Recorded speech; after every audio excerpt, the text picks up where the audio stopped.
Links to previous episodes are given in the video description, so don't forget to like, subscribe and share the video. The War Bride's Oath. Episode 11. The people began moving, and despite a bit of uproar, no fight was instigated, everyone too tired to really attack each other.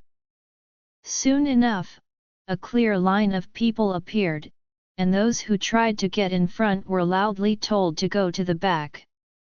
Under Cecilia's orders, the triplets made sure the line was kept with the priority they had determined, and they began distributing the first beignet. They could smell in the air that more were already being prepared at the inn, and soon enough, 2 more carts arrived, the Darrow-safe cousins relaying each other to bring them back and forth with ingredients. Ishara arrived shortly after, bringing with her large bags of tea leaves and more people from her family to help.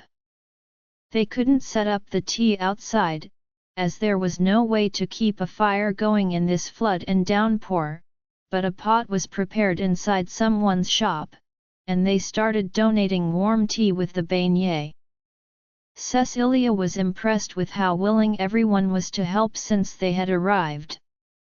Many people ought to have been too scared by the mob, but they were now opening their doors, offering some families with babies or infants to stay in, and lending their cups, glasses, and bowls for the tea distribution. Things were calming down slightly, but while handing beignet to people, Cecilia glanced around. People who had just filled their stomachs with a bit of warmth had no choice but to go back under the downpour after a quick stop under the tent. The people whose turn it was thanked her with trembling lips, wet to their bones, and their hands shaking. They needed another solution for that too. Lady Cecilia. She turned her head and spotted Lady Bastet arriving on a slim horse, followed by a few people. She jumped down and rushed to Cecilia's side, noticing the line of people. "How can I help?" she immediately asked. "Lady Bastet, do you think you could help us prepare more tents?" Cecilia asked right away. "The rain will last a few more hours, and we can't keep these people in this downpour like this for so long, everyone will get sick." Bastet looked around and nodded. "I'll see what I can do. I'll get my people to sew fabrics together and bring them here. Do you need anything else? Cups and bowls, and tea, or food, if you can." Bastet looked around at the massive crowd and nodded again, but right as she turned around, a silhouette appeared behind her. "We can help with that." Cecilia recognized the woman from the council who had supported her. She hadn't realized it was her before because of the large coat she was wearing, but she was now standing right in front of her, with a little smile. "Let the Yancha tribe help, Princess. The Darrow-safe might be fishing for the people, but farming is our speciality." She left with a big smile without waiting for an answer, leaving Cecilia and Bastet completely stunned. The latter turned to Cecilia and nodded quickly. "I'll be going then." She left quickly on her horse, and meanwhile, next to her, Tessandra chuckled, leaning toward her cousin. "Is it me or, is this a 4th family supporting you already? Maybe. Maybe? You barely said a thing and the Yancha tribe is now lending a hand. And she talked to you, of all people. You're making your mark around here." "I wouldn't say that too fast," sighed Cecilia. "You didn't see all the glares I got at the council earlier. I was not popular with everyone. 4 out of 7 is already pretty good." Cecilia nodded, but she didn't want to think too much about that for now. In her head, the Yancha tribe leader had agreed to help her own people and her king.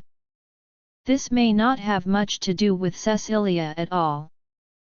She kept serving the food to a few more people, but after a while, she felt someone staring at her. It wouldn't have been too surprising given the situation, but her instincts were telling her to be cautious. She raised her head, and after a glance around, she found her. A woman with the dots and line tattoos she had noticed earlier was leaning against a wall. She wasn't in line, and Cecilia was pretty sure she hadn't received food or tea yet. Who was she?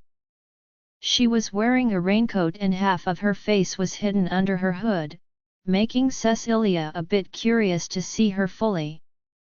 Someone coughing loudly in the line brought her back to the current situation. People were definitely falling sick. Cecilia glared at the water, still up to their ankles. That downpour was too much. Tessa, Sabael, I will be back. She ran through the rain until she found Ashen, still in front of the doors. He was actually helping one of the Dorosave tribe's carts that seemed stuck in the mud. Cecilia rushed to help them out, and after a few minutes, the cart was free to go. She turned to Ashen. Are you okay? He asked. Yes, but we need to do more. Ashen, people are getting sick. We need more water to go away. We need to tear the wall down. No. We can't. Ashen, we don't have a choice. If we don't do something. I can't. He shook his head. Cecilia, I can't take down this wall. Do you realize how long it took to make the capital secure?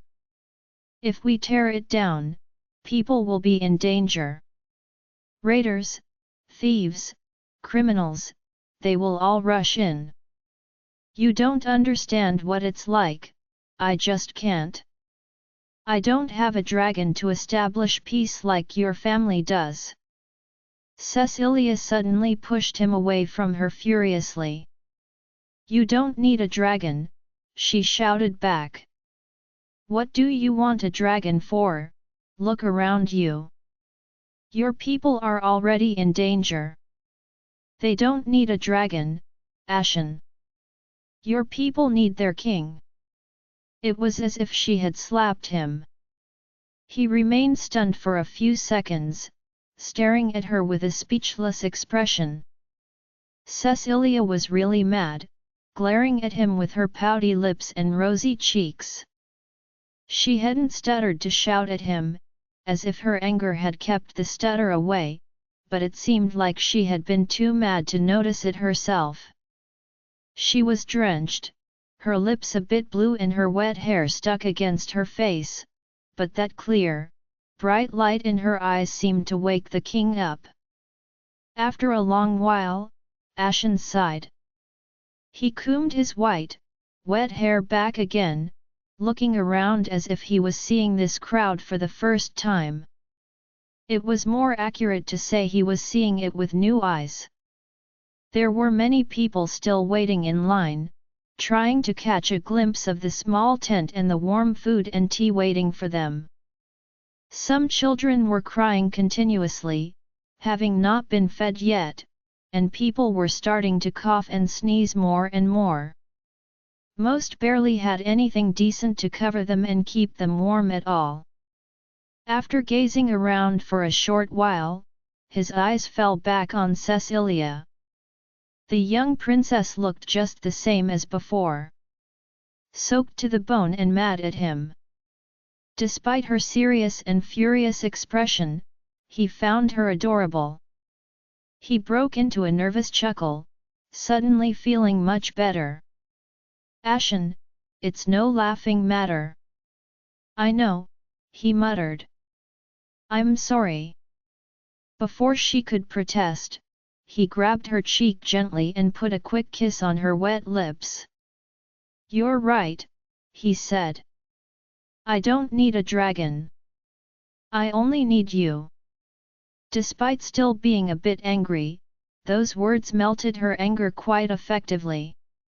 She glanced to the side, a bit embarrassed, notably because there was still a large crowd behind them. What are you doing? There's still a lot of people. We basically announced our relationship already. Not to these people. And it's not the moment, either. Sorry, you were too cute, I couldn't help it. You were right, Cecilia. Thank you for reminding me. He put another quick kiss on her forehead this time, and took off his coat, putting it on her shoulders. Ashen? What will you do? Exactly what my princess said, he sighed, caressing her cheek. I will tear down that wall. You were right. Walls or not, gates or not, I have the power to stop them now, and you've shown me the families are more than willing to cooperate as well. Maybe not entirely, but at least, you got them to change their positions. I knew most were only partaking in the competition for the sake of it, but, now, they really want to be serious about this. I've never seen them get involved with people that aren't their own like they are now. He turned around, looking at the wall with a frown. His eyes were going down on the water level. Moreover, he said, we don't need to destroy all of it, right? Just enough to drain the area. Ashen, what are you going to do?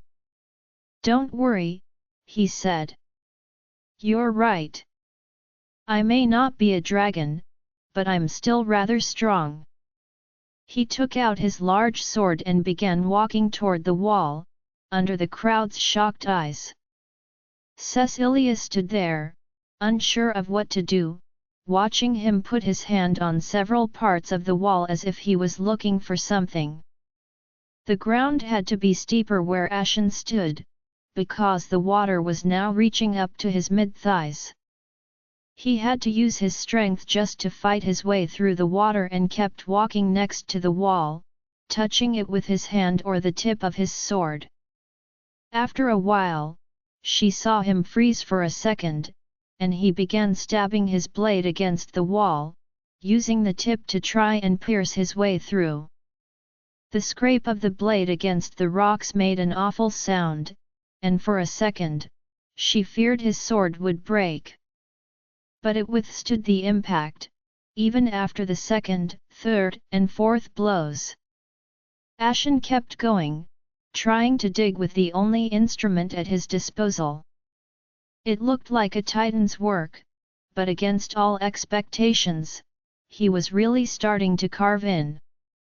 The size of his sword made a considerable impact against the wall, and she could see the stones trembling at each stroke. Is His Majesty trying to break that wall? Cecilia looked to the side, surprised to see the large man from before standing there, his axe in his hands and a dumbfounded look stuck on his face. She nodded. To drain the water. By the gods! If I ever thought he'd take it down himself. Hey! You guys! Come and give me a hand. To Cecilia's surprise, the large man walked past her, followed by several others, all with heavy tools in hand. All the men went to Ashen's side, and after briefly talking with their king, they began striking against the wall as well.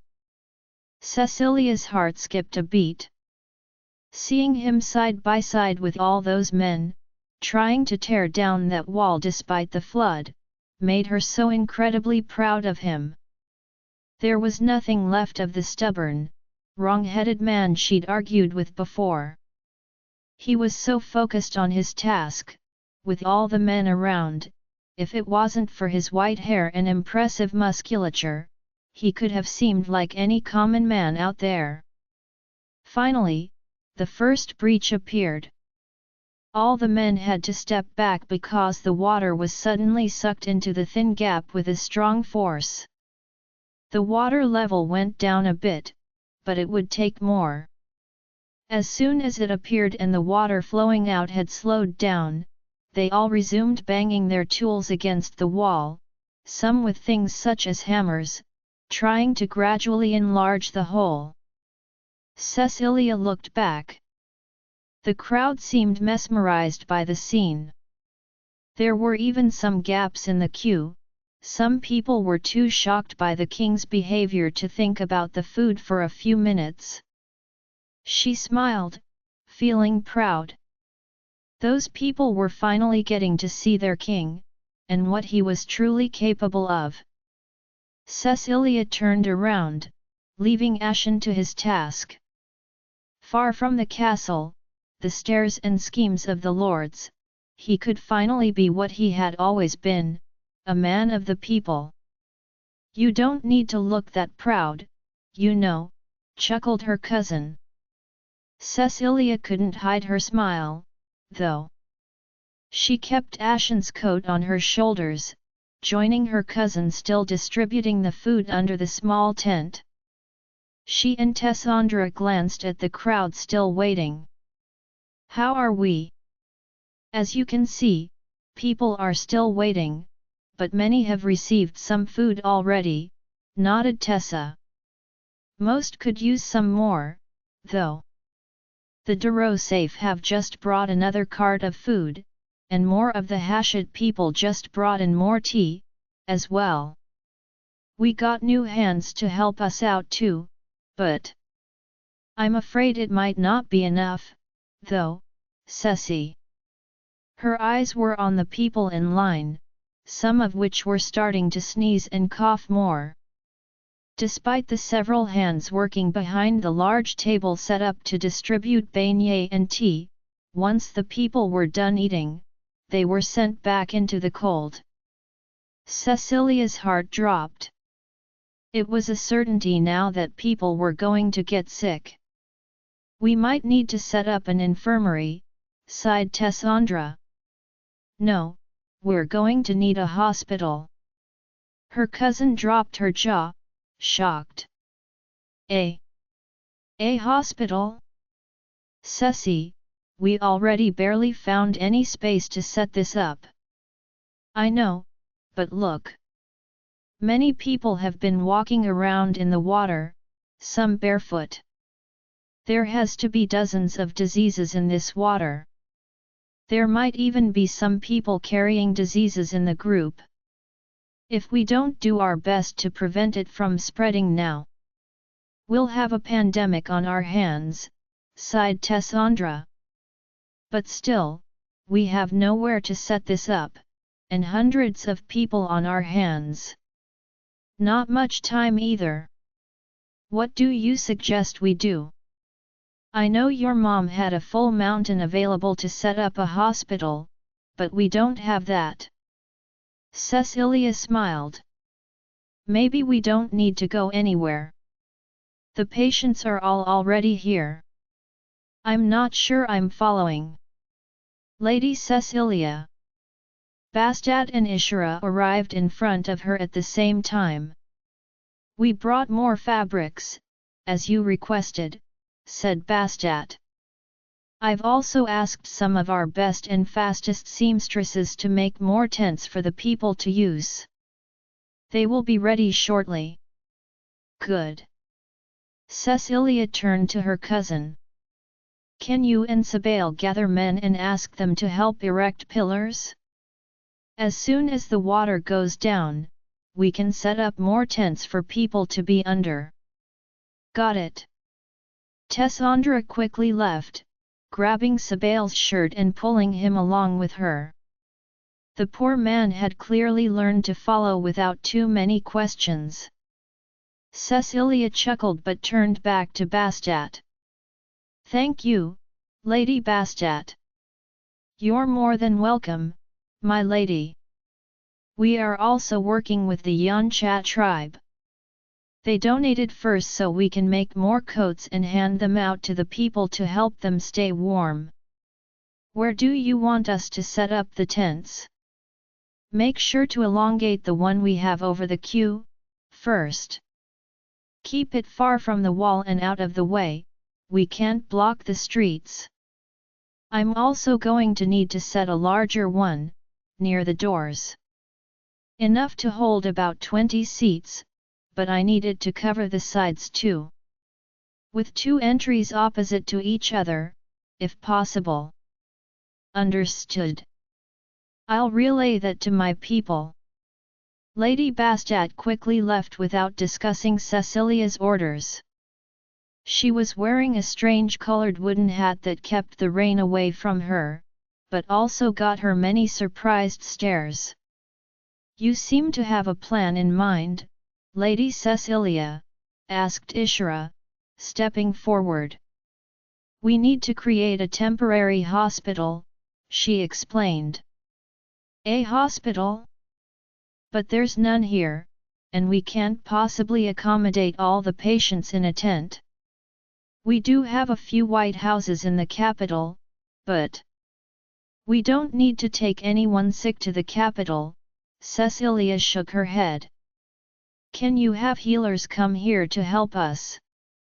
There's 10 of them already, but I can ask my cousin to send more. He said we'll provide you with anything you need to the best of our ability. He sent word to the family outside too, so more might be coming here to help out. That would be great. We need the doctors to look at the people here and find out who needs urgent care. If they can treat them where they are, they don't need to send them to our tent. In the tent, we can assess who can be taken care of here, or send them to the capital for further care. Ishara stayed stunned for a few seconds, taking the time to process everything Cecilia had said. You want the doctors to go and find the patients? Everyone is already gathered here. We can spot people with the first signs of disease. People are more worried about getting food than looking after their injuries or symptoms right now, but if we send the doctors to them, we can find and heal injuries, or give them medication early. We can separate them from the crowd, give them first care before they get any sicker and contaminate more people, gasped Ishara. Lady Cecilia, it's brilliant. We can even use our medical students to catch something as simple as symptoms or make bandages. Cecilia nodded, blushing a bit. Do you think we'll have enough people? Ishara glanced at the crowd, and nodded. We'll have to. The Hashit family always takes pride in being the best healers in the kingdom. Even if there's not enough of us, I can assure you, everyone is going to work twice as hard to make sure the tiniest wound gets treated. Good. Can you ask Lord Hephael if we d? A terrible uproar cut her off. Everyone who wasn't already looking turned their heads toward the wall, where a large crack had appeared after the men's repeated hits. The wall began to crumble, fast, too fast. Ashen and the others had to run as fast as they could against the water to get out of there. The king and the man with the axe even had to each grab someone else to help them get out of there as the rocks fell. The water being sucked through so suddenly caused the flood to rage toward them. Despite the water going down rapidly, 2 men were too late to evacuate the area. A large rock fell, seemingly toward them. Just as everyone thought they were about to get crushed, a gigantic maw appeared, grabbing the rock like a toy between its fangs. Cray! Cecilia exclaimed in joy. The dragon had just flown in from the side, coming out of nowhere. It spat the stones into the river, glancing at the large water stream that was going under its body as if trying to grasp what was going on. Its eyes finally fell on Ashen, the only human in the area it probably recognized. It growled.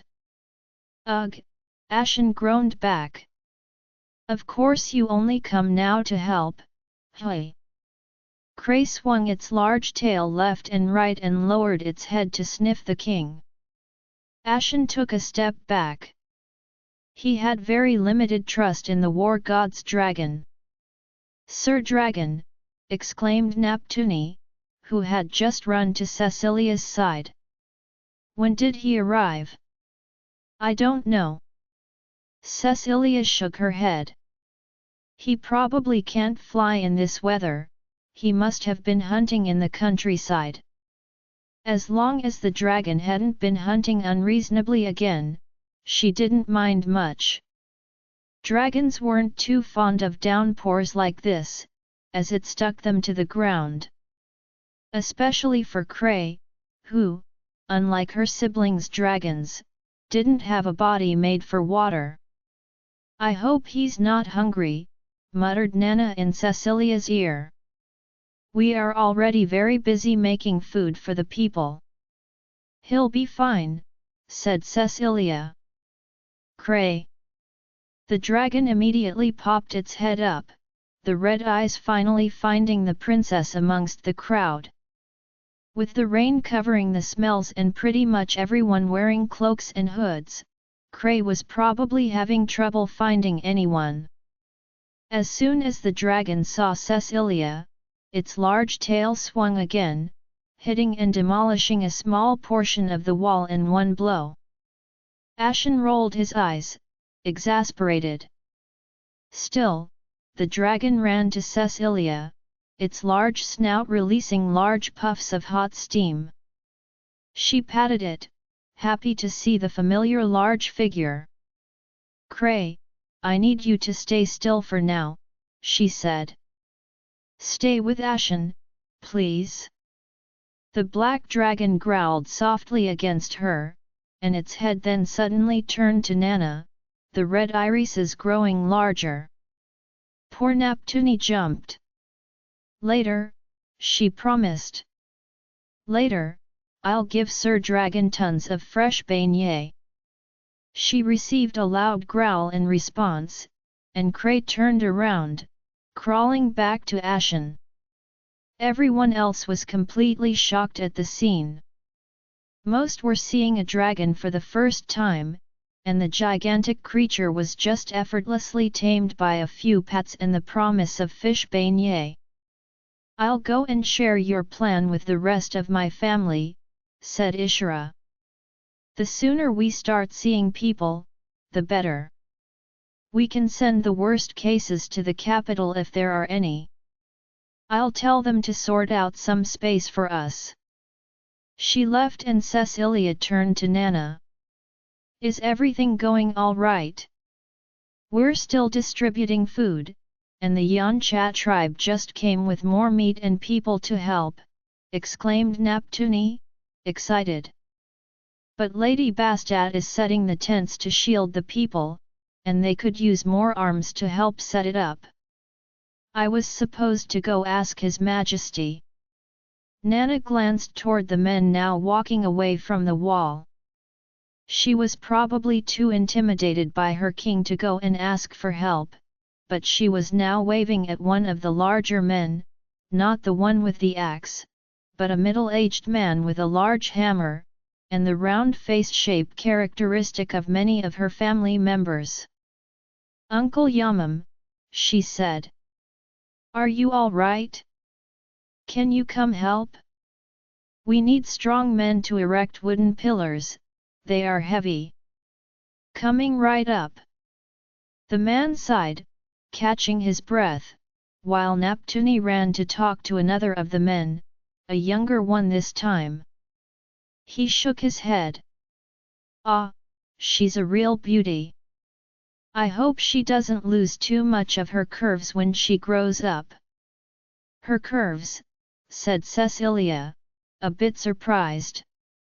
The man nodded. Ha!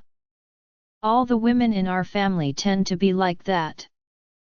They are all cute and well-rounded as children, and they lose it all when they grow up. I wish our cute little Nana would stay this adorable forever. Ha! Yes, coming, coming. Cecilia watched him go, a bit surprised. Thinking back, all the safe adult women they had seen were quite slim and fit, while the younger girls were all round. Wasn't it the exact opposite of their male family members, then? Cecilia chuckled. That was one interesting tribe. Ceci. Come help too, exclaimed Tessa from the other side, grunting. The whole group was indeed busy raising the large wooden pillars. They had been brought with carts, but they were a pain to put up, the wet wood adding to its weight. It took 3 strong people to raise each, and they had to act fast. Cecilia ran to help next to Tessandra and 3 other people, who were trying to get one of the largest ones up. After a bit of effort, they finally managed to raise it. Ah! The sharp pain inside of her hand felt like something small had stabbed her, probably a splinter of wood. Cecilia looked at her palm, trying to find the cut. Something shined briefly. Cecilia. She raised her head, seeing Ashen run to her, alerted by her sharp cry of pain. She hadn't realized she had been so loud, or he was near enough to hear. Looking worried, he took the log off her hands and grabbed her wrist to check for an injury. Are you hurt? No. There wasn't even a cut or a drop of blood, and she felt a bit embarrassed. She had been surprised by the sudden sharp pain, but she hadn't meant to cry out like that. She looked around, hoping no one else had noticed, but they were too busy. She glanced at the injury again. Are you sure you're fine? Ashen insisted, taking her hand to glance at it. Yeah, I thought I saw something. I must have been wrong. I'm fine, I promise. Let's keep helping. All right. Ashen briefly kissed her, ignoring all the stares aimed toward them, and rushed to help raise the next pillar. Meanwhile, Cecilia glanced at her hand again. For a second, she would have sworn she had seen something there. Ceci. Coming. Forgetting about her hand, Cecilia went to help again. With so many volunteers to help erect the new tents, it only took a matter of minutes before a good 1/5 of the queue was now shielded from the rain. Moreover, the large tent made to treat medical emergencies was ready too, and they had brought out tables and chairs. The ground wasn't dry yet, but the water was now down to ground level or almost, and they could walk around normally again without water to their ankles. Cecilia's and Tessandra's shoes had even been given to some people who didn't have any, since their scales covered their soles at the smallest scratch. They had grown up pretty much barefoot, anyway, this was nothing. Plus, they were both too busy to bother. Soon enough, the first patients arrived under the medical tent, and Cecilia, along with some of the Hachette family doctors that had arrived, began tending to the worst cases, while Tessa went back outside to help organize everything and keep order. Cecilia was a bit glad to be helpful with something she was extremely knowledgeable about, having been one of her mother's best students. She was fully confident in her medical skills. Not only that, but she soon realized the other doctors present were regularly seeking her advice as well, and even taking notes on some of the medicines she explained, or how she manipulated the patients with twisted muscles. It wasn't until Tessandra came back to update her on the situation outside and Nana insisted they both eat something that she and Ishira agreed to take a short break. "We still need more medicine," said Ishira, who had come by and grabbed a beignet while they were under the tent, "but I think we will be fine." "Do you have news from your cousin?" "They should arrive any minute now with more supplies, and perhaps take the more urgent patients we can't handle here away. And give you a break." "The rain is calming down a bit," noted Tessandra, her mouth full. "At this rate, it won't stop until later tomorrow morning." "I don't want to be pessimistic, but the wind has changed." "It will be fine," said Sabail, gently wiping a piece of food from her cheek. A little silence followed his cute gesture. Cecilia, Nana, and Ishira were all stunned and embarrassed by the couple. Sabail's boldness was so unexpected. As she noticed this, Tessandra glanced at them and suddenly turned red, hurriedly pushing his hand away. "Don't do that!"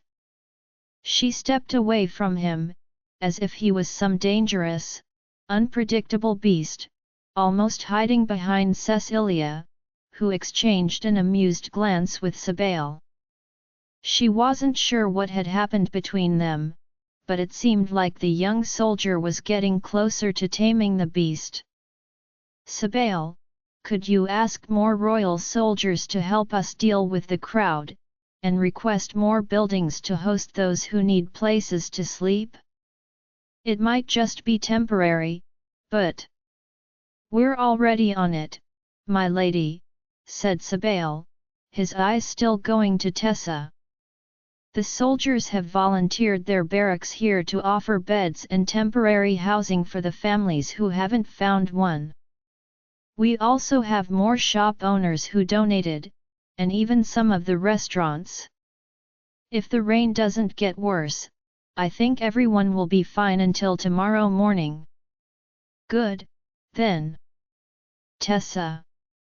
Her cousin sent her a warning glare, clearly knowing what Cecilia was about to do. The princess ignored her, a smile on her lips. "Can you go with Sabail and make sure the families get priority?" "Ceci," she growled. "Come on."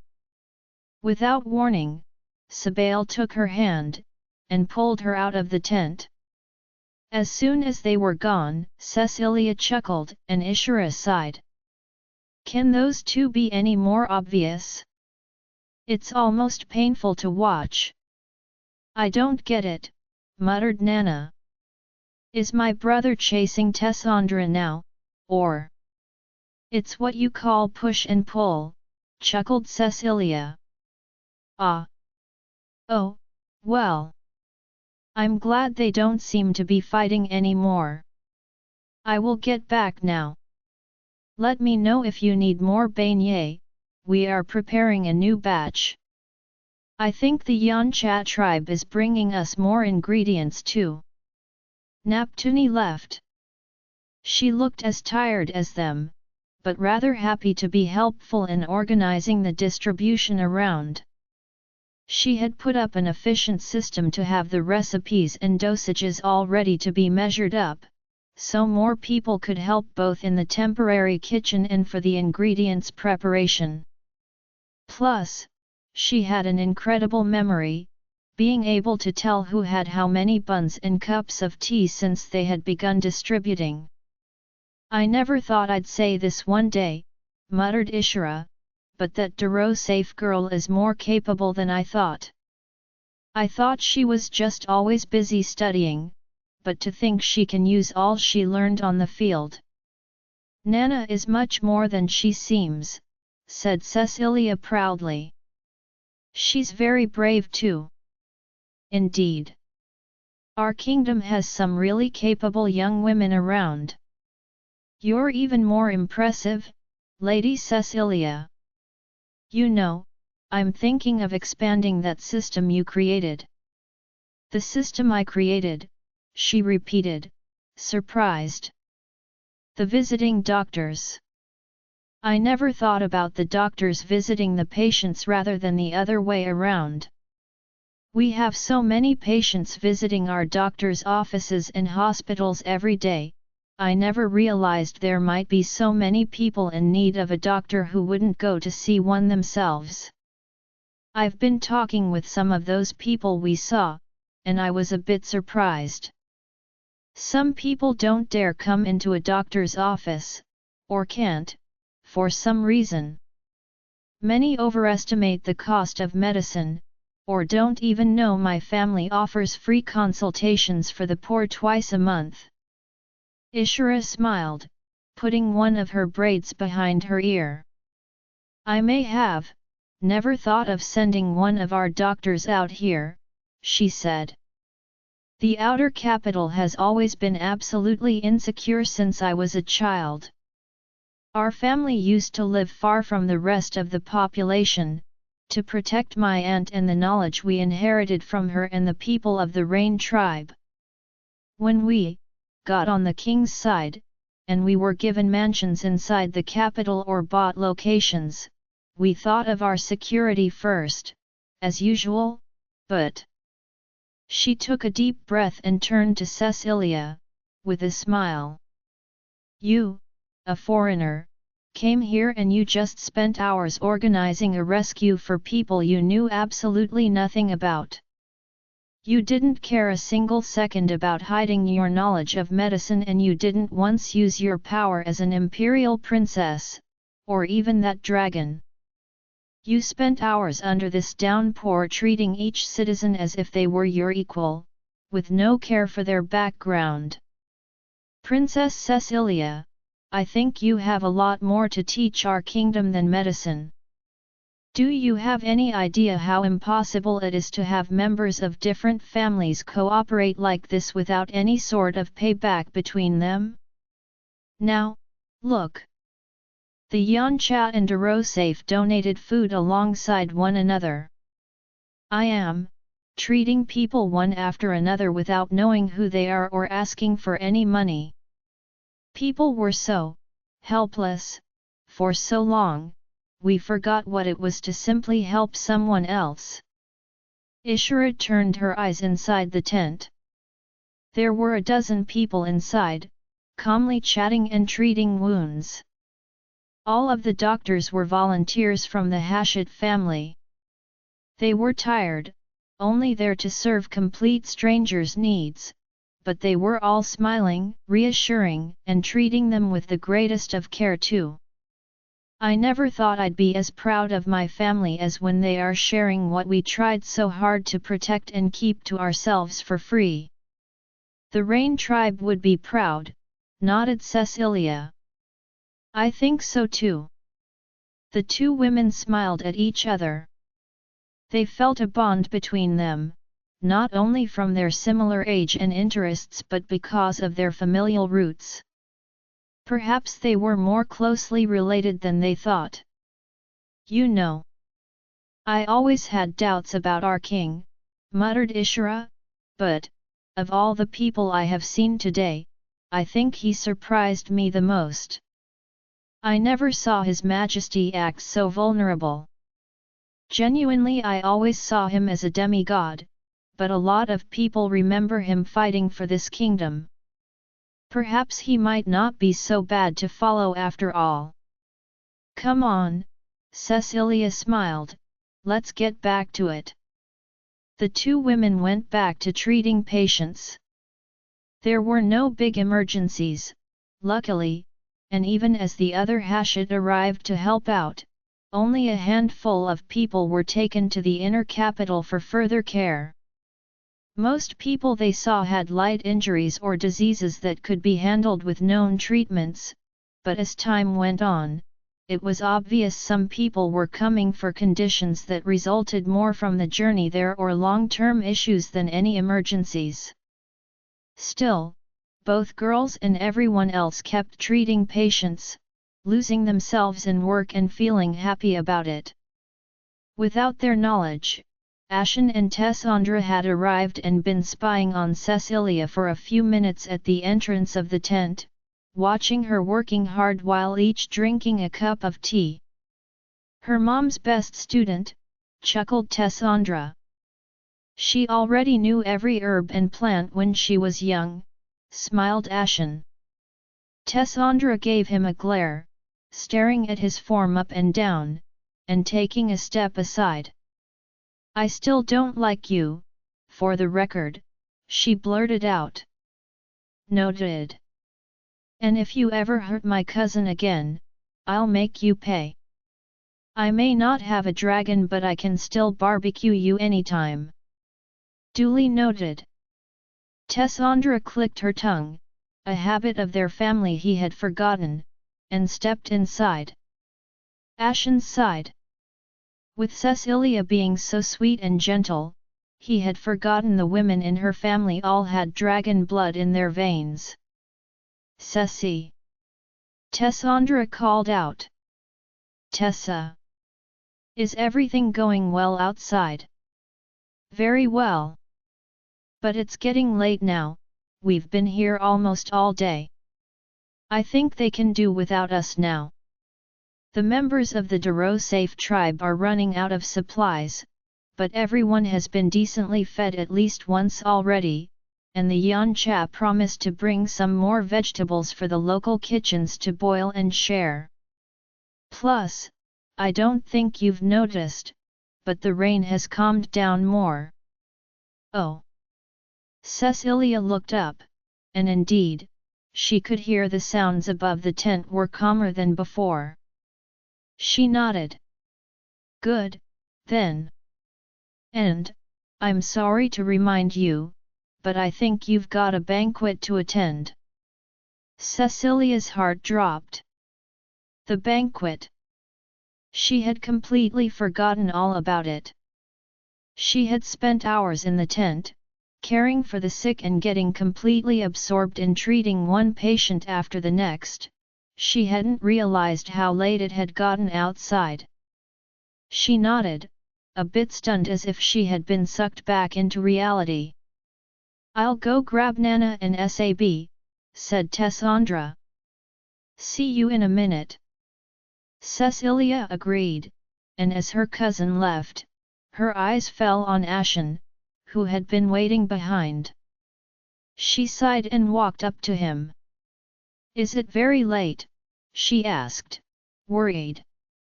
Not as late as she made it sound. But we should go back now.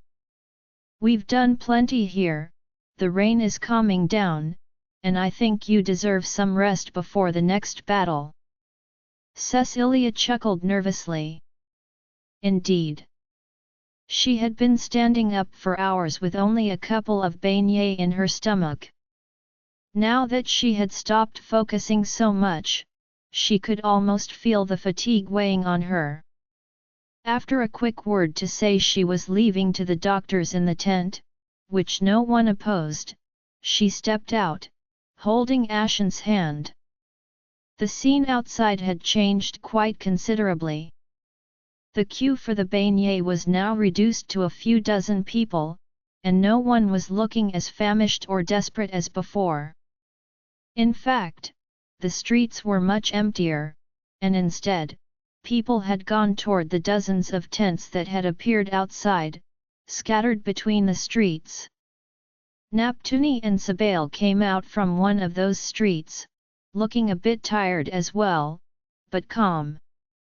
The rain was no more than a gentle drizzle now, nothing that they couldn't handle on a daily basis. I still can't believe so many people came, muttered Tessandra, glancing at the queue. I never thought I'd ever get sick of handing out fish beignets. I was surprised too, said Nana with a sad expression, but I chatted with a few people, and they said a lot of them came from nearby villages a bit farther away, not all of them are from the outer capital. The flood was worse in the lowlands and midlands, and this is the highest part of the outer capital, so they gathered here, hoping someone would help them out. There really aren't normally this many people in the outer capital, but they didn't have a choice. The word spread quickly after we began distributing food too. Many people arrived later, I think by word of mouth. Cecilia had that feeling too. A lot of the patients they had treated today looked exhausted, not from the downpour but from the journey to the outer capital. She had treated many foot wounds, twisted ankles, and other injuries that indicated the people had come from perhaps even farther away. Had the rain taken over all of the kingdom, driving people all the way here? As the little group was getting ready to head back to the castle, she couldn't help but glance around, surprised by the difference from the previous situation of the outer capital. Now that the flood was completely avoided and left as a scary memory, people looked a lot more relaxed, not so bothered anymore by the rain, even for those hanging around against the building's walls, shielding themselves under the edges of the rooftops. "What about the tents?" she asked. "And clothes? Where did those come from?" "Many tribes had to come here because of the rain too," explained Sabail. "When they heard what we were doing, they simply installed their tents here and offered people to come in. I heard the Yanchat tribe and Hashit family brought some of their people back here from the outer lands just to help out, and the word spread." Cecilia was shocked. This many people were all tribes from outside? She knew there were more tribes than the ones with a head seated at the council, but looking around, she could see so many different kinds of people, attires, and body decorations, giving many clues about all the vibrant tribes that existed outside the capital's walls. Many were comfortably chatting with people from different tribes too, and food, money, or clothes changed hands like that. What had happened here? It looked like the former outer capital that was so insecure and its people reserved had now become a cultural crossroad. "I'm so glad many people showed up to help," sighed Nana. "I don't mean to complain, but I think we almost emptied my tribe's food stocks. We usually have a lot, but I think my uncles will have to fish twice as much from now on. You know, we even worked with the Yanchat tribe to make new types of buns. They were so nice, and they helped us make a ton more. We had meat-filled ones." "God, don't ever let Cray hear about that," chuckled Tessandra, "or any dragon, for that matter. I swear your tribe's cupboards will be raided by something bigger and hungrier than a mob." Nana chuckled and glanced toward the large mountain of dark scales lying against the wall. Cray had apparently decided to simply wait there, a bit bored and taking a nap at the periphery of the streets. There was a continuous crowd of shocked and fascinated people glancing at the dragon, pretending to walk around in the rain or staring from the windows. Some children were even playing to see who would dare to get the closest to the dragon, screaming and running back when it suddenly breathed out or moved its eyes to them. Now that they were fed and the water had gone down, the children weren't scared to play around anymore and actually seemed to have a lot of fun distracting themselves with that giant, scary toy. "You can tell that big boy is used to kids," chuckled Tessandra. Cecilia, however, had her eyes a bit away from the group of bashful kids. A young girl was crouched down, staring at the others with her head in her arms, scared and crying. There was no adult near her, but she had proper clothes on, and Cecilia was sure she had seen that child with locals earlier. "Just a minute," Cecilia muttered to their little group. She walked away from them, going to the scared little girl. The child raised her head as she heard her approach, surprised. Cecilia crouched down to her level, smiling at her. "You're not having fun?" Cecilia asked. "Are you perhaps hungry?"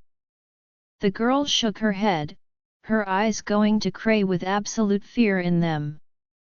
As soon as she thought the dragon's red eyes had crossed with hers, she jumped and hid her face. "Cray is not scary," said Cecilia. "Dragons are nice." The little girl shook her head vehemently. "No. Dragons are so scary." Cecilia frowned, a bit confused. "Has that child seen a dragon before?" She extended her hand, offering to help the girl stand up. The child took it after some hesitation. She was visibly scared of Cray, but also intrigued by the princess, staring at her green eyes with curiosity. "Do you want me to show you? Cray really is nice." The girl stood there, her eyes riveted on the dragon. Cecilia smiled and very softly, began humming. Her voice was low, soft, but a continuous flow of sounds. It was a song, but she wasn't singing any lyrics.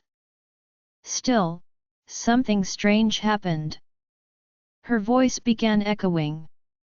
There weren't any walls, but Cecilia's voice seemed to be gently bouncing off around them as if the rain was her instrument as much as her voice. Hundreds of very faint, small, and high-pitched echoes of her voice resonated around them. Everyone close enough to hear stopped whatever they were doing, mesmerized by this unique music. On the other side, Cray rose its head and got up, walking to her.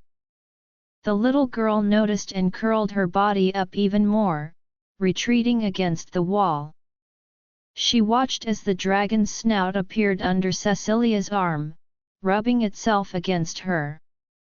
Cray was growling very softly, to the same rhythm as the song. "He will eat you," muttered the little girl, still scared. Cecilia stopped humming and petted Cray's nose, her song still echoing a bit around them. "He won't. See? He's my friend." The little girl shook her head. "No. Dragons eat people. Dragons are so scary." "No," Cecilia said, "he won't." "But I've seen it," muttered the little girl. "Dragons eat people." She suddenly stood up and ran away, leaving Cecilia confused. "What the heck was that about?" muttered Tessandra. Just as perplexed, Cecilia kept staring in the direction the little girl had left. How could that child have witnessed dragons eating humans? She wasn't even 10 years old, and living in the Eastern Kingdom too. She pensively kept patting Cray's warm snout, thinking, "I don't understand." "Maybe she was scared by something else," said Ashen, taking her hand. "But she clearly said she had seen dragons eat people. I don't think she could have mistaken dragons for anything else." "Could there be other dragons?" muttered Nana, a bit worried.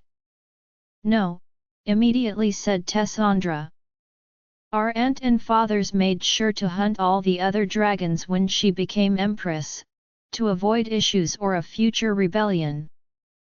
Only the imperial family has dragons, and there isn't a dragon that we don't know of. Our aunt let a few of her other brothers' sons' dragons live, but on the condition that they stay under surveillance at the imperial palace. We know them too. They wouldn't have dared to do something like that. They wouldn't even be able to cross the border without her knowing." Cecilia sighed. She couldn't shake off that odd feeling she had.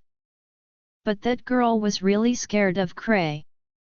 It doesn't mean she's actually ever seen other dragons. Perhaps she heard some folk tale about dragons eating humans.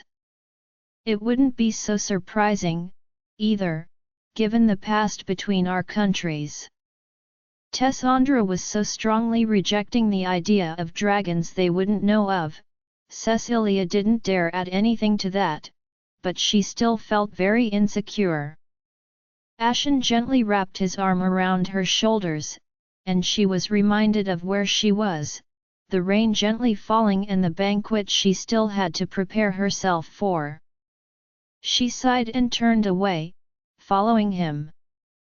Tessandra followed closely, keeping her arms wrapped around herself, and pretending not to see Sabale, who was walking very close to her and stealing glances in her direction. Neptune, closing their little group, was frowning, thinking. So, you mentioned your uncle's sons, but the daughters really don't have dragons. Aside from Ceci and her sisters, no, said Tessandra. We don't know why, said Cecilia, but the dragon blood is more potent with the male heirs. The girls aren't normally born with dragons, my generation is the first. Tessa and her sister are a bit special too, though. Really? Exclaimed Nana, already excited to hear more. It's nothing, blushed Tessandra, who kept pretending not to see Sabale. We are just stronger than the other women born with dragon blood. How so? Neptune wasn't going to let go so easily. Tessandra sighed, and they bid goodbye to Cray, leaving the large dragon in the outer capital, to step through the doors again. While they got on the bridge, Cecilia couldn't help but glance at the portion of the wall that had been destroyed and was still letting a faint but continuous stream of water down into the river. The damage made to the wall was much more impressive on this side of the wall. She couldn't even tell if it would ever be able to be repaired someday. She glanced up at Ashen, but the king didn't even spare a glance toward the damaged wall, his eyes riveted on the other end of the bridge. Cecilia smiled. He really had no intention to repair this, at least for now. Perhaps this would be only the start of more of that wall being taken down. It's not as impressive as having a real dragon, said Tessandra, sounding a bit embarrassed. My sister and I are just a bit different than what the dragon blood women used to be, like our aunt. Tessa and her sister take a lot after our water dragons, explained Cecilia. There are water dragons, exclaimed Neptune, her eyes shining twice brighter. My mother calls them that, smiled Cecilia. Many of my brothers and sisters' dragons are different from Cray. They don't fly as well and can't fly such long distances, but they are formidable swimmers. We used to watch them race all the time in summer. Swimming dragons. How come? Ceci's mom was blessed by an ancient dragon god, sighed Tessandra. A water dragon. Or so the legend says. We really never knew the truth of what actually happened, our parents don't like to talk about it. But ever since, the dragons were born differently. Their bodies are made more for water than air. Our grandmother says dragons are more ancient than the human race, so there's a lot we don't really know about them, or even about why the imperial family is born with dragon blood, and no one else is. That is so fascinating. Are there any books on the subject? I would love to study this. Cecilia and Tessandra chuckled alike. Neptune in her endless passion for books knew no bounds when it came to the subject of study. There aren't any that we know of, said Tessandra. They were reportedly ruined and burned by one of our ancestors who didn't want his enemies to find a weakness in our relationship with the dragons. I'm sure Nana could study dragons and bring more things to light, added Cecilia. I would love that. Ah, but I would probably have to travel to the Dragon Empire. Cecilia and Ashen exchanged a glance. Indeed, the border had been tightly closed for years now. Only a few people could travel between their two countries, but at a great expense, like Councillor Yasim. The White King let out a faint sigh and kissed Cecilia's wet forehead. We might have to rethink that border, he muttered. Cecilia was happy with that promise. She was already dreaming of everything she could import and export between the countries, not only merchandise and money but also years of knowledge, advanced crafts, and perhaps the promise of even more magnificent discoveries if both sides of the continent could unite in this. Now that she thought about it, if she married Ashen and her brother became the emperor, their countries would be closer than ever before. It would probably be the safest and surest way to definitely put an end to the wars between them. Cecilia. She raised her head, realizing they had stopped walking. They were almost at the castle already, but she had been so absorbed in her thoughts she had almost run into a cart. She blushed, realizing she had been dreaming about a wedding and a future where she was queen of this kingdom for almost all of the walk back. Behind them, Tessandra, Naptuni, and Sabael were casually chatting about the new recipes for the beignet and didn't seem to have noticed her daydreaming. Ashen chuckled. What was that about? Nothing. I'm just thinking about trading opportunities. I heard Lady Bastet praise you endlessly, earlier. Lady Bastet did. Ashen nodded, a faint smile on his lips. She said a lot of the fabric they used was unsellable, but many people were glad to take it. Because the citizens in the capital have the means to buy the best quality, only the very best fabrics usually get sold. Now, she was talking with families from the outer capital to have them purchase some of their fabrics and improve them for traveling. I think this gave them a few nice opportunities to extend their businesses to families that don't come to the inner capital. Lady Bastet is a very smart woman, nodded Cecilia. I'm sure she will make a great leader for her tribe in the future. Don't you ever take a compliment for yourself, sighed Ashen. They were praising you, Cecilia. The families haven't tried to collaborate or trade in any way other than through money for years. Most of the people who came to the outer capital today would have never come there to help if it wasn't for you. They were all talking about you, added Tessandra, catching up on their conversation. I think I heard them say the Dragon Princess about 1,000 times today. Oh, we made sure to say it was your idea, exclaimed Nana.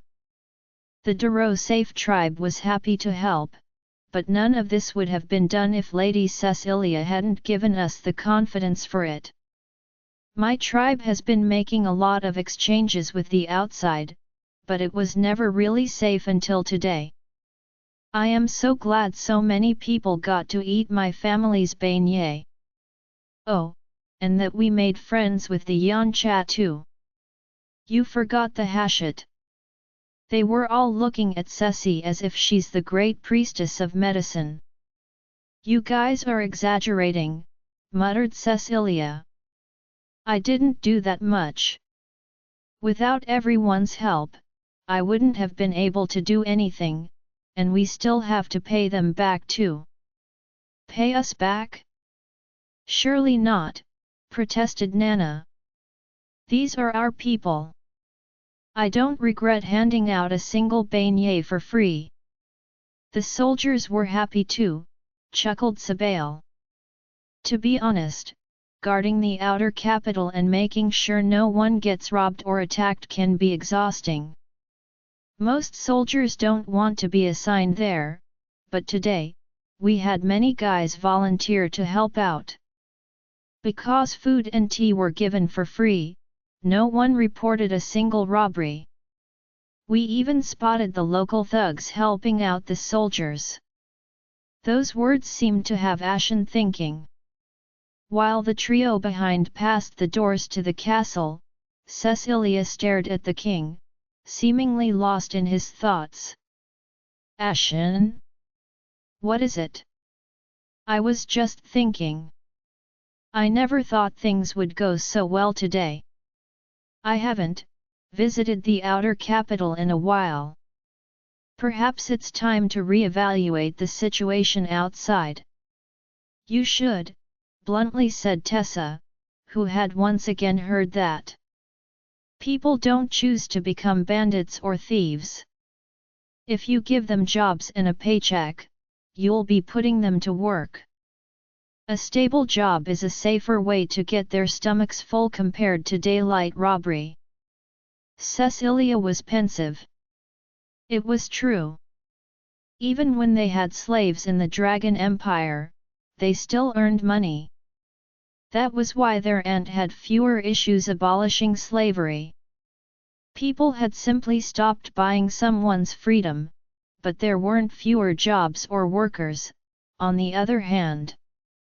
You should discuss with the families to have jobs created outside, Cecilia muttered. I can't possibly relocate everyone in the outer capital, said Ashen.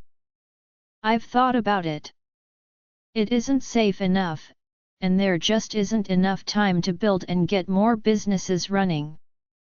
I didn't mean in the outer capital, said Cecilia, but in the kingdom. Some villages can still be rebuilt and consolidated, and the security improved. If you pay men to protect those places and let the tribes own lands, they will expand and create more cities for people to gather. You want me to give lands to the tribes? You can have them pay you back slowly. The tribes have the businesses, and there are people willing to work hard, it can work. The families can also defend themselves, otherwise, they wouldn't be able to live outside the capital, right? But if you give them places they can own to settle, they can create even more places for their businesses and let the other people feel safe too. People can work together, you saw it. It can work, exclaimed Nana. There are some villages where all the conditions are ideal to make great cities. Natural resources, perfect locations, and fertile soil. In fact, long ago, our history books show we had large villages that were quite flourishing. That was all before natural disasters and wars destroyed a lot of things there, of course. Nana, do you actually eat the history and geography books you read? Chuckled Tessandra. I have a good memory, she protested. Plus, history is one of my favorite subjects of all. It's fascinating. Did you know, my ancestors weren't always fishermen? They used to be explorers, travelers, and architects. They were sent by the first kings to help shape cities and improve trade too. That was until the wars had most of our cities destroyed and the tribes left, traveling non-stop to survive, sighed Sabale. What you're talking about happened centuries ago, Nana. Nowadays, those places are mostly ruins. They might be ruins, but they would still be a great place to start. The soil should still be fertile, and the rivers are still going the very same way too. They are mostly occupied by all sorts of bandits, of course, but with the proper conditions, I'm sure it would be a piece of beignet to make them all amazing again. There are some impeccable drawings of what the cities in the West used to be like. I'm sure back then the trades with the empire were going well too. Nana, you should really become a counselor, said Tessandra. I'm not joking. You're a walking library. Me? Well, I would like to try.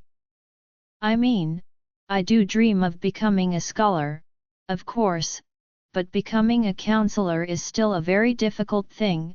It takes years of studies and some great achievements to achieve this. Plus, I'm a woman. I would want to have a family first, and it might be complicated. How could having a family be an issue? Protested Tessa. Do you have any idea how much work my mother does in one day? And she raised both me and my sister alongside my father. My other aunt is also an amazing businesswoman while raising her 3 children. Tessa, how many aunts do you have? By the Great Dragon, way too many. The ones that matter are only, well, 3 or 4, I'd say. Most of the others I have never met, and I don't want to. The Empress kicked them out of the imperial palace the second she could. They all have nasty tempers anyway. It's rampant in the family. I can see that, chuckled Sabale. Tessandra blushed helplessly. Was he mocking her now? She cleared her throat, trying to ignore the glances he was sending her. His heterochromia eyes were both equally enticing, and she hated that effect he had on her. What do you want to become, then? Nana asked, totally oblivious to her brother's eyes on Tessa. What do you mean? If Lady Cecilia becomes queen, what will you do? Do you want a family too? Neptune's questions could be innocent yet deadly. Tessandra blushed even more and tried hard not to glance in Sabel's direction. She had been so bashful recently, now she had lost all of her defenses against him. How was the hunter now the prey? It didn't make sense. She tried to channel her inner dragon and calm her red cheeks, answering Neptune without looking at her brother behind her. I don't know yet. I do want children, but I also want a career. All the women in my family are impressive in their own fields. I know my mother wants me to inherit the family business, but I don't want to. My sister can have it. Plus, Ceci is my best friend. If she stays here, so will I. Would you really be fine living here forever? Sabale's question was less innocent than it seemed. She finally glanced at him, and immediately looked away. Of course, he was staring. Serious, but intense, as always. Tessandra silently thanked the gods she didn't have a dragon. She could imagine the creature helplessly and shamelessly purring at each of the handsome soldier's words and glances. Right now, the dragon was in her stomach, twisting it and rendering her mute. How was she supposed to answer him? Maybe. I can travel, anyway. She had said that while stubbornly staring at the stones on the castle's walls. There really was nothing to see on those walls, so she pretended to be absorbed in one of the tinted glass windows, but they quickly walked past it. They had accelerated their steps, even walking ahead of Cecilia and Ashen, and she was now wondering how far Sabale was going to accompany them. She was fine sharing her room or Cecilia's with Neptune, but being in the same room as Nana's brother was a promise of disaster for her pride. She mentally harangued herself about that drunken night, for the 12th time of the day. She had ruined all her efforts to appear like a calm, proud, and strong-headed woman to Sabale and made an embarrassment out of herself. She was so mad at herself, and she couldn't even understand why Sabale had seemingly changed his attitude toward her. What had really happened that night? She couldn't remember most of it after meeting the handsome soldier, only the most embarrassing part. For the daughter of a family with an alcohol business, it was a shame. Tessandra could endure anything, any insult made at her, and any attempt to ridicule her, except making a fool of herself. There was no way to win a fight with her most embarrassing self and no walking away either. She was stuck with her own betrayal. The absolute worst. Ah! I'm so tired, groaned Nana. I just want to lay down and sleep. Oh, and a hot bath too. Great idea, said Tessandra, feeling saved. Let's bathe together. Between girls. Ceci, do you think we could, Ceci? The three of them turned around, only to find no trace of the king and Cecilia. Tessandra grimaced. They ditched us, exclaimed Nana. Ashen. His large hands were going all over her body, warming her gently. She had no idea how his skin could be warmer than a dragon's, but she didn't want him to stop touching her ever. His hands were always rough, calloused, and a bit dry, but he still touched her so gently every single time. As if she was the most fragile, precious thing in this world. With only one arm below her butt, holding her effortlessly against a wall, and Cecilia being a bit higher than him, the two of them hid to be intimate. She kept caressing his thick neck and combing his white hair with her fingers. She liked the length of it, which took her fingertips down to his large back. She had always been the tallest among most girls she knew, but Ashen made her feel like a small doll. Each time he raised his eyes to look at her, his dark irises glowed with a secret message only for her, right before they began kissing again. When he had pulled her into a small, almost secret side passageway of the castle, taking her away from the rest of their little group, she hadn't resisted. They had snuck away like a pair of young lovers who couldn't hold it anymore. The feeling of guilt toward her cousin and friends was quickly erased by the taste of Ashen's kisses, and the pleasure of this stolen moment between them. She could always face Tessa's wrath later. You were so pretty, he muttered in between two kisses. Hey! In the rain. Helping people. You're so beautiful when you're focused.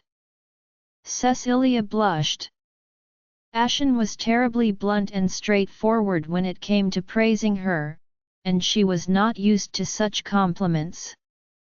He smiled at her soft blushing and kissed her rosy cheeks one after the other, then her lips. They resumed their kissing, neither of them tired of it. Ashen seemed to be holding her as if she weighed absolutely nothing, and they were so serene, just the two of them in this small hideout. They probably would have stayed there for a while longer if Cecilia hadn't shivered. You should change, muttered Ashen, frowning. I'm all right. No. Come on. Ashen gently let her down, and took her hand, guiding her through the castle. Cecilia had never seen most of the corridors and stairs they took, but she could tell they were headed to his room. He was indeed very familiar with this place, moving with ease and finding the most secretive ways to go without running into anyone. This castle was more complex than it seemed on the outside. Cecilia had already noticed almost nothing was symmetrical nor predictable, some stairs leading to half-floors or getting narrower and leading to only one room. There were some places they couldn't avoid, however. Soon enough, they reached a larger, central room they had to cross to get upstairs. Cecilia had briefly crossed this place before, it was one floor above the cerulean suite. Just as Ashen was leading her, he suddenly stopped and pulled her to get behind him. Cecilia frowned but caught a quick glimpse of what was going on.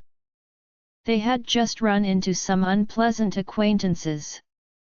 "Your Majesty," said the leader of the Yekara clan. "Lord Yebek," muttered Ashen, "what are you doing here?" "I was simply taking a stroll with my daughter and niece, Your Majesty. After all, they should get quite used to this place as well, for the future." Behind him, Safia and Ashra smiled at the king, like two vipers at their prey. Cecilia glared right back at those two. Out of all the candidates, the Yekara women were the worst.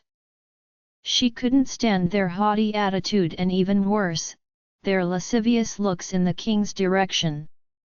Ashen's hand held hers a bit tighter as if to reassure her. "You should be careful with your expectations, Yebek. Your people are getting greedy." "What was that about?" Cecilia frowned. What did the Yekara clan do now? She almost regretted not staying for their council this morning. She had thrown facts in their faces angrily, but she had left Ashen alone against those vultures. Lord Yebek wasn't losing his composure at all. This man was thin and tall, with a long beard caught in a single silver bead, and his long hair in a myriad of thin dreadlocks, large eyes and oily skin, like an eel.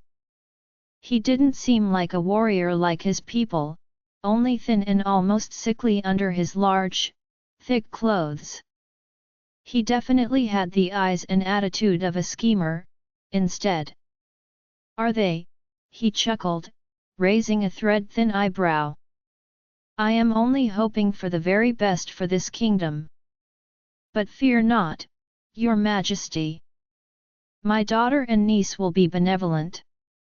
Even if you decide to take a concubine, or a few." Cecilia wasn't fazed by this man's insult. She had heard much worse, and she believed in Ashen too. She would never be just a concubine. This was the low attempt of the Yekara leader to bring her down again when he had already failed miserably this morning. "You are overestimating your candidates," retorted Ashen.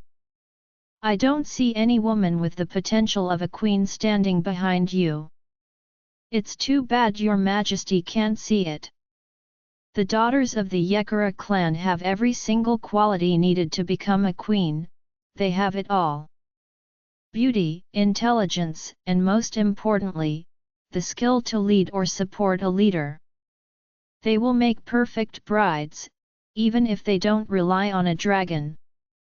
Cecilia scoffed, stepping forward and out of Ashen's shadow. "Do you really think a dragon is all I have to offer? His Majesty and I just came back from the outer capital. We were helping the people against the flood. I don't believe we saw anyone from your clan.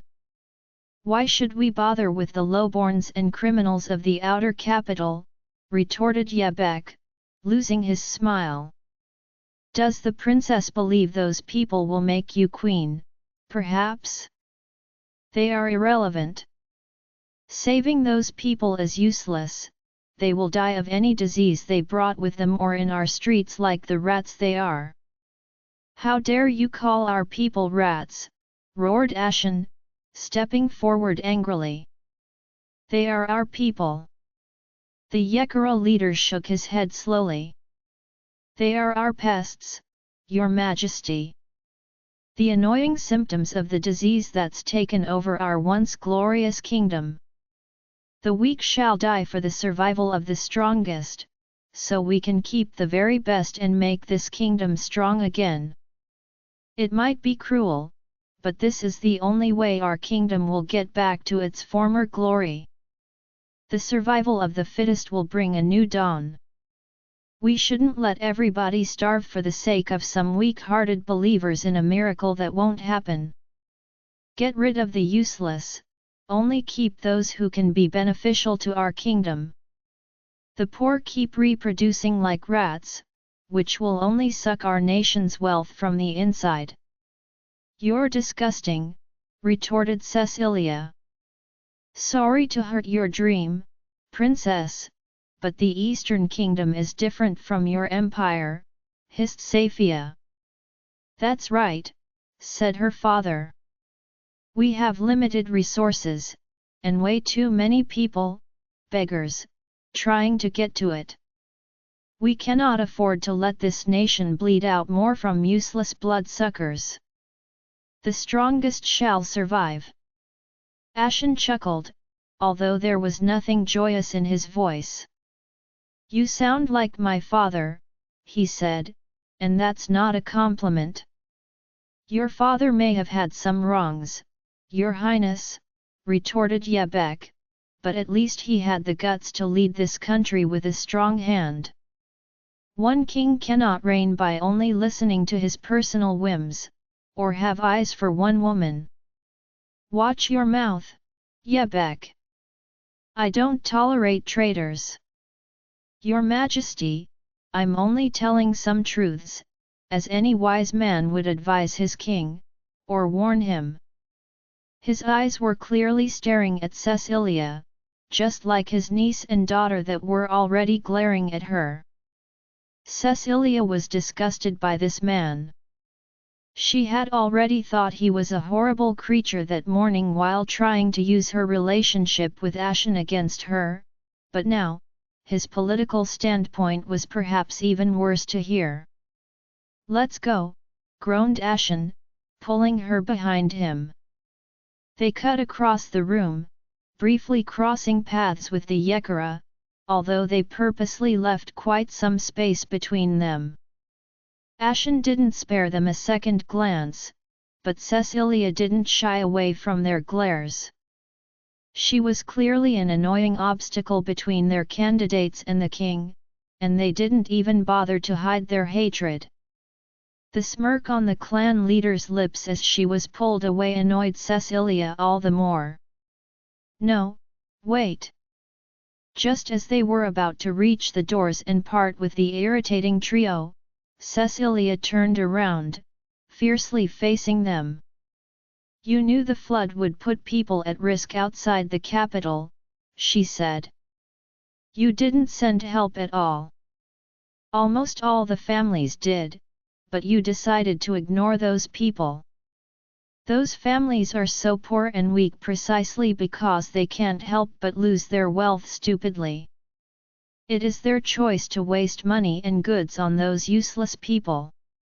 The Yekara clan shall stand strong, alone. We do not need to concern ourselves with those peasants. They should have left those beggars to die in the natural order of things and saved their wealth. No wonder they are still below us. Cecilia chuckled. It was a brief, crystalline chuckle, but it was so sudden and sincere, the Yekara leader lost his prideful attitude and knitted his brows, completely overthrown. Cecilia's confident laugh made him lose his stance. Facing him, the princess looked strangely relieved. Her smile was anything but what he had expected. You are the one making foolish choices, Lord Yebek, she calmly said. How dare you? You're completely wrong, she said, and you will regret it too. The other tribes are the ones making smart choices, while you stay back and hide. The Yekara clan doesn't hide, he roared. We don't fear anything.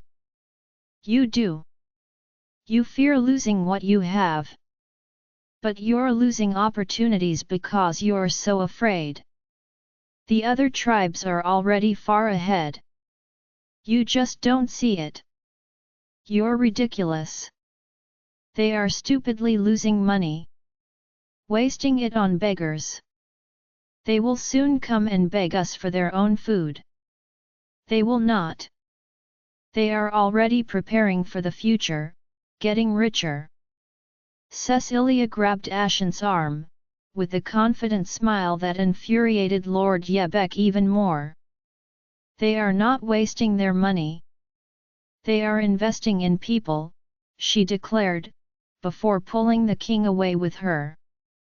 Just before they left the room, Ashen noticed Yebeka's furious expression and smirked. Cecilia had defeated this man once again, just with words, no swords or dragons needed. As the two of them walked away, he smiled to himself, proud of his princess. She was surprisingly eloquent, fierce, and sharp as a blade at times. They climbed the stairs together in silence, both enjoying this little victory over the Yekara clan after a long day. They finally reached his room, and Cecilia let out a long sigh, taking Ashen's fur cape and the raincoat off her shoulders. Meanwhile, he went to prepare the fire in the little fireplace. Cecilia easily found towels in the only wardrobe and began drying her long curls with one. "How come you really don't have many clothes?" she asked, staring at the half-empty wardrobe. "I don't really need them," he shrugged, grabbing another towel.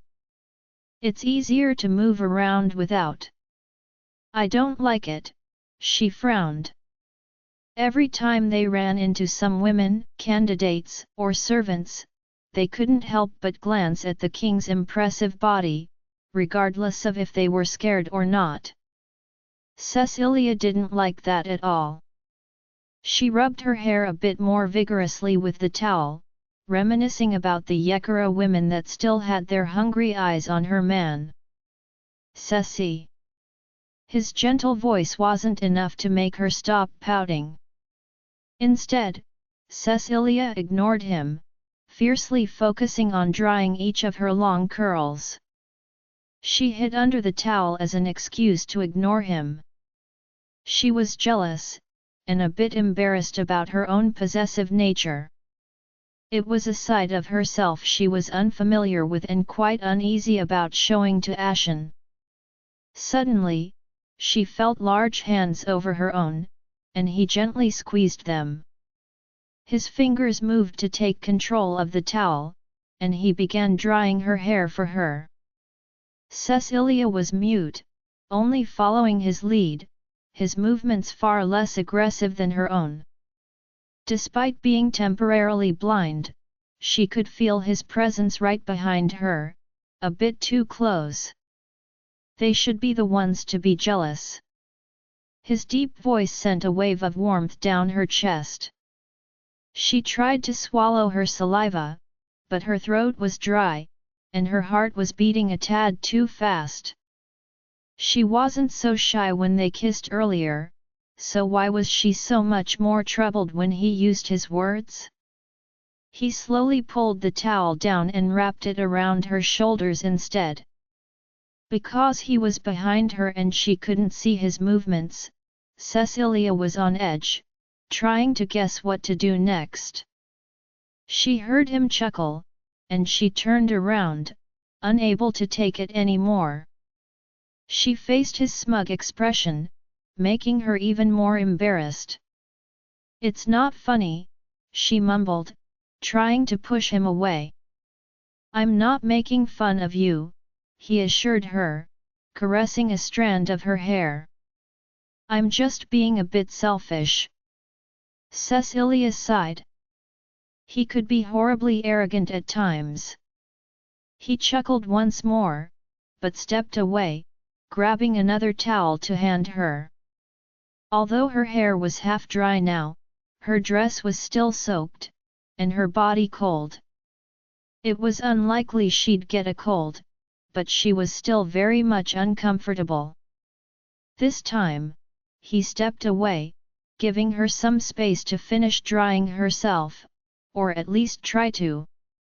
He called out for a maid to bring her a new dress, and quickly changed himself, grabbing one of the very few pieces of clothing in that wardrobe. They were strangely cautious around each other, both looking away from the other's body. Cecilia, first, tried hard not to look his way as he got into a new pair of pants, still not bothering with his shirt. She was a bit surprised to see him so absorbed in the fire while she put on the new dress brought by the servant, though. Ashen was very clearly looking away on purpose when she had expected him to peek at her body.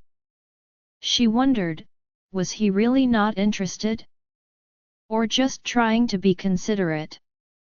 She wondered if she was more foolish for wanting him to look, or because she was dejected he didn't. The dress was very pretty too. She recognized one of those they had brought to her bedroom. This one was ocean blue, with the shades getting darker and darker toward the bottom, in thin layers that followed her body's curves. It was sleeveless and off the shoulder, with thin silver-colored chains around her neck and arms, holding the fabric and acting as body jewelry. She liked it. It wasn't one of those overly decorated dresses, it had no embroideries or anything sewn on it, but the fabric was obviously of superior quality. It barely weighed anything and was very flowy. She could feel it float around her like a breeze as she moved. When Ceci turned around, Ashen was seated on the bed, waiting for her. She smiled at him and closed the distance between them. "How much time do we have?" she asked. "A couple of hours, more or less. You have time to sleep a bit. But what if I miss the banquet?" "I'll wake you up," he promised. "Plus, it's my banquet. They won't start without me. Come." He gently pulled her onto the bed, and they laid next to each other. Ashen took her in his arms while still respecting her with a bit of distance between them. Cecilia chuckled. He was definitely holding himself back on purpose. For now, she was indeed much too tired to want anything more. In fact, as soon as she laid down, it was as if all the fatigue from the day suddenly washed over her. All strength left her body, and she gladly snuggled against Ashen's warm torso. His fingers started caressing her temple, combing her curls gently.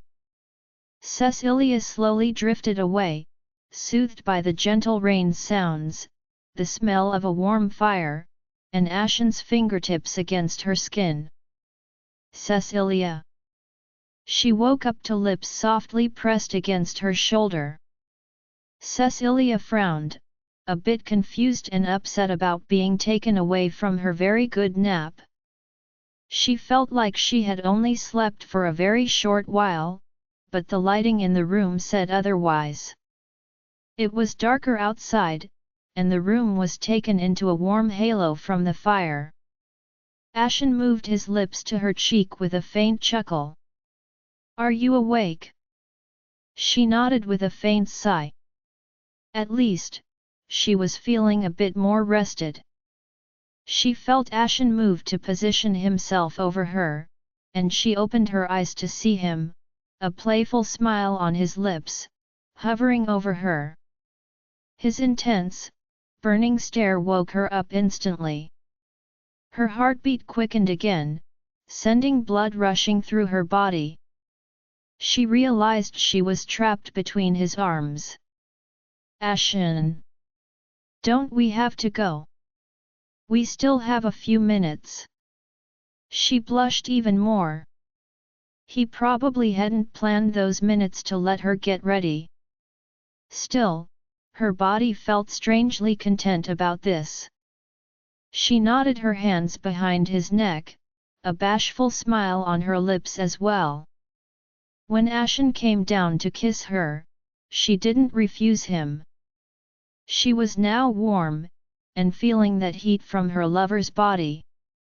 Ashen was large enough to fill her entire field of vision, but she liked his presence, so protective and reassuring. His height was matching hers, and his thick arms were so nice to caress with her hands too. It felt like a mile to cross his shoulder and his back to get back to his nape, her fingertips meeting the few bumps of his scars on the way there. She had never thought such a muscular body could be so attractive. Perhaps because she had grown up around toned people, Cecilia was just now realizing the beauty of a perfectly defined muscle moving, the silent strength that emanated from it. Ashen seemed like he could carry the world on his shoulders, and she liked that. She didn't want a man who would need her more than she needed him.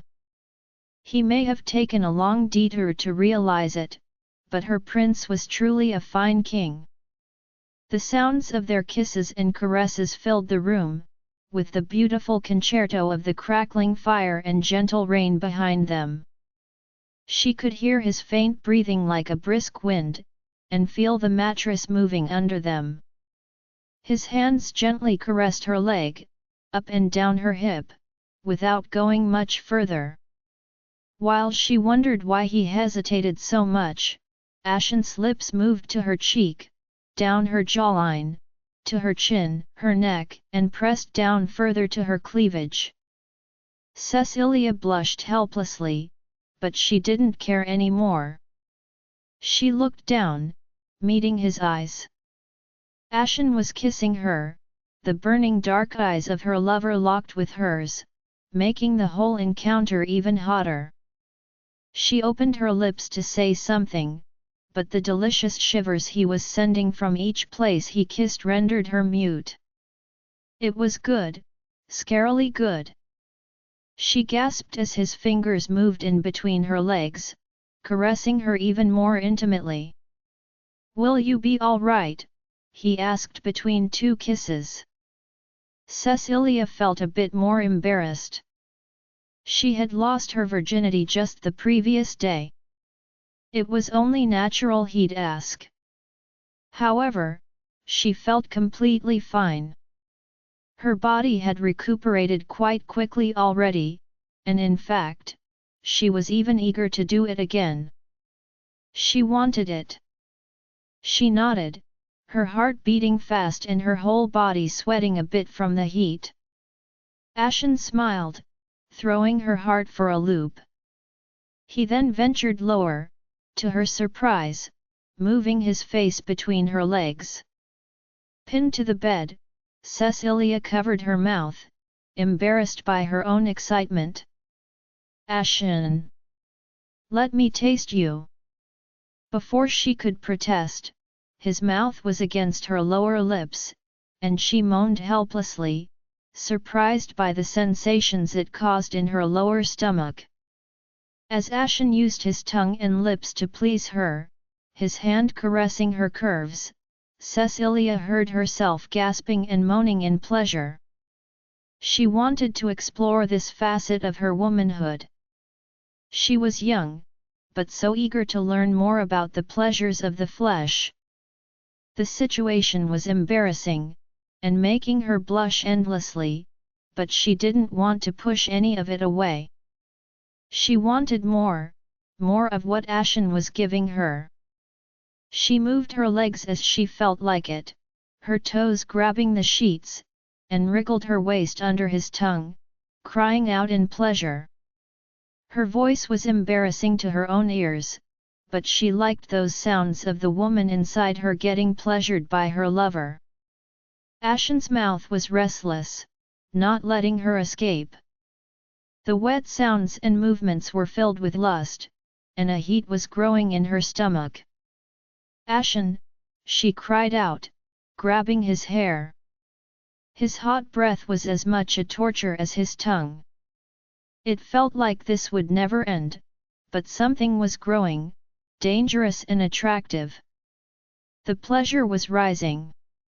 Her voice got louder, her breath shorter. She could feel the tide rising, the sparks around her stomach close to the big finale. He stopped suddenly, making her almost cry in dissatisfaction. Yet, Ashen quickly readjusted his position to move above her, and she felt him against her entrance, making her even more eager. Cecilia cupped his face with both her hands and led him to kiss her. That kiss had a strange taste, but she didn't care. She just wanted to feel him, all of him. She heard him chuckle, and he slowly moved, pushing his way inside, making her cry out.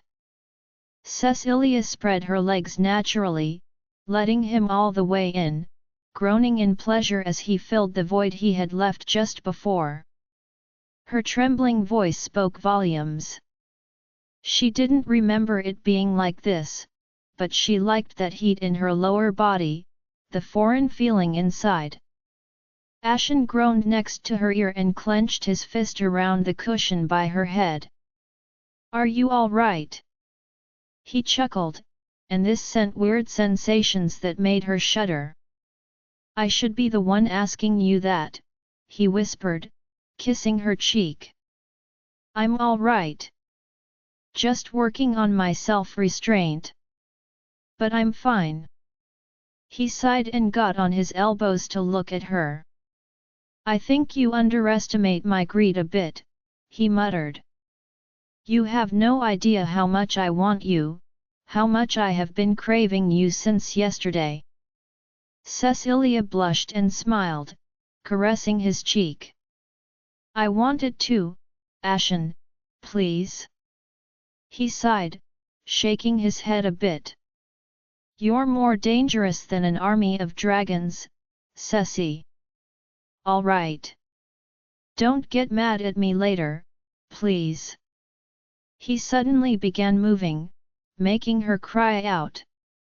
It was more than she remembered. His pelvis moved so fast, so deep, she soon found herself crying out, completely helpless. His movements were so restless, barely giving her room to breathe as he pulled almost all the way back, and went all the way in. Her body might have been strong, but her mind wasn't prepared for the torturing sensations of pleasure.